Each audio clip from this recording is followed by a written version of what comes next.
చూడండి, వందనాలు.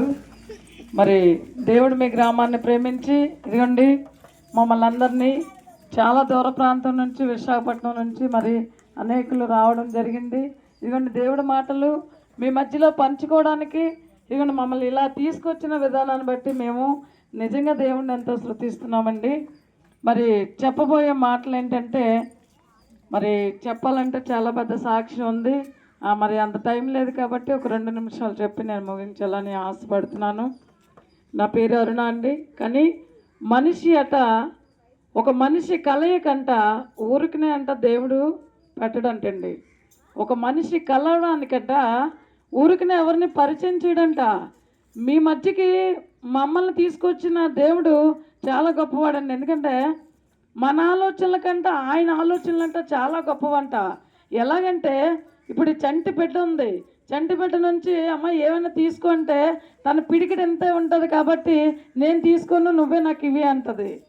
చిన్నపిల్లలు ఏంటంటే చిన్న అంటే మన ఆలోచనల కంట ఆయన ఆలోచనలంట ఎంతో ఉన్నతంగా ఉంటాయంట. అంటే ఆకాశంకి భూమికి ఉన్నంత ఎచ్చిగా ఆయన ఆలోచనలు మన పట్ల కలిగి ఉంటారంట.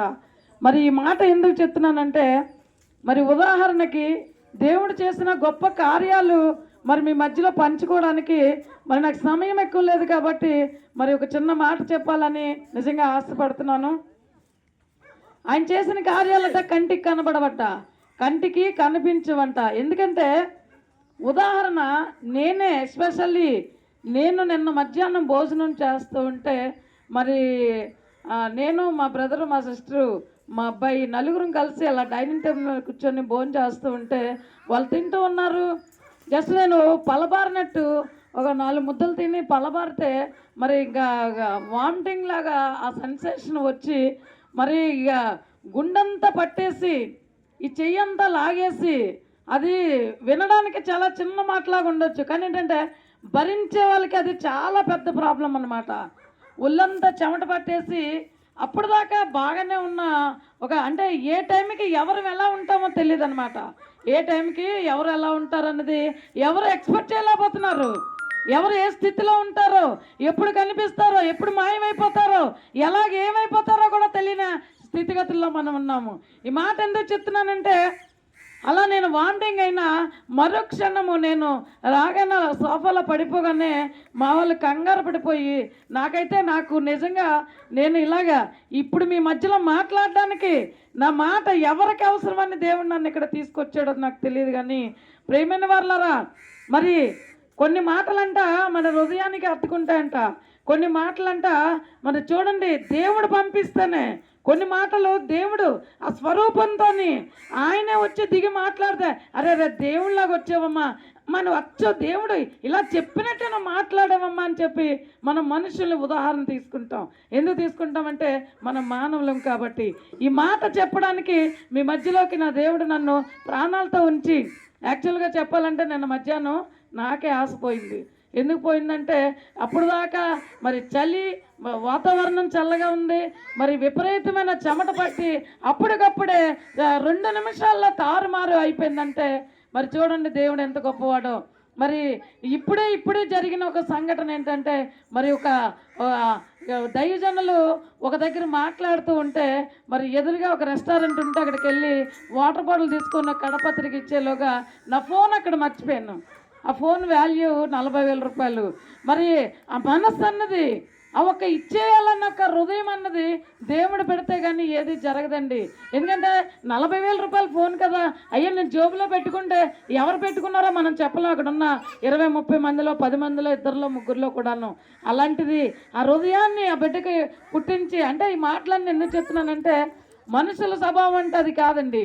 దేవుడు అంటే ఆయన పోలికల్లో మనల్ని చెక్కునంట నేల మంటిని తీసి మనిషిని చేసి తన జీవం అందులోకి ఊది తన వాయువు అందులోకి ఊదిన తర్వాత జీవాత్మ మనలోకి వచ్చిన తర్వాత మనకట ప్రాణం వచ్చిందంట. అంటే నేను చెప్పేది ఏంటంటే మనం ఇల్లు ఉండగానే దీపం చెక్క పెట్టుకోవాలి, అదే దీపం ఉండగానే ఇల్లు చెక్క పెట్టుకోవాలన్నట్టు పెద్దల సామెత.